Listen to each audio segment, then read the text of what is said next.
Hello friends and welcome to another tutorial on Geeks for Geeks. In this video, we are going to understand the program which helps us in printing right view of binary tree using Q. First, let us understand what exactly right view of a binary tree mean. The right view contains all nodes that are the last node in their levels.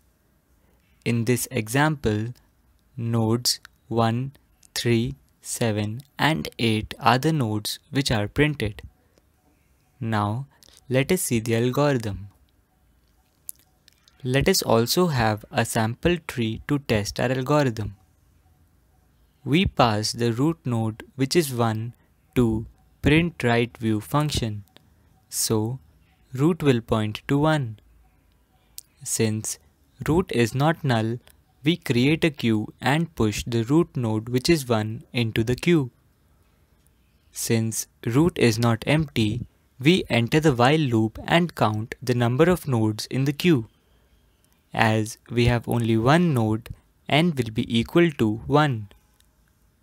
Next, we traverse all nodes of the first level using a for loop. Since we have only one node, the for loop will run only once. We take a temp node and it will point to 1, which is the front element in the queue. Next, we pop 1. Now, as I, which is 1, equal to n, we print temp's data. So, 1 will be printed. Next, we enqueue the left and right children of node 1. So, 2 and 3 will be enqueued into the queue. Again, as q is not null, we continue with the while loop and now n will be equal to 2 as there are 2 elements in the queue. Next, the for loop will run 2 times. For the first iteration, temp will point to 2. As I is not equal to n, temp is not printed. Since 2's left and right are both null, nothing is enqueued and we move on to the next iteration of the for loop. Now I will be equal to 2. Temp will point to 3 and 3 will be dequeued. Since I is equal to n, we print temp.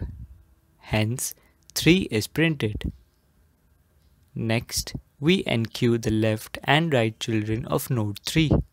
So 6 and 7 will be enqueued. Again, as q is not empty, we continue with the while loop. Now, n will be equal to 2 as there are 2 elements in the queue. We run the for loop twice. First, I will be equal to 1. Temp will point to 6 and 6 will be dequeued. As I is not equal to n, temp is not printed. Also, as 6 left and right are both null, nothing will be enqueued. We continue with the for loop and now I will be equal to 2. Temp points to 7 and 7 will be dequeued. Now as I is equal to n, we print temp. Hence 7 is printed. As 7 is a leaf node, nothing is enqueued and we finish the iteration. Also, as the queue is now empty, we come out of the while loop and finish execution for this program. 1, 3, 7 will be the right view for this binary tree. Now, let us have a look at the time complexity of the program. This code will run in big O of n complexity. Here n are the number of nodes in the binary tree. With this, we come to an end of this tutorial. For any doubts or suggestions, please leave them in the comment section below. Thank you for watching.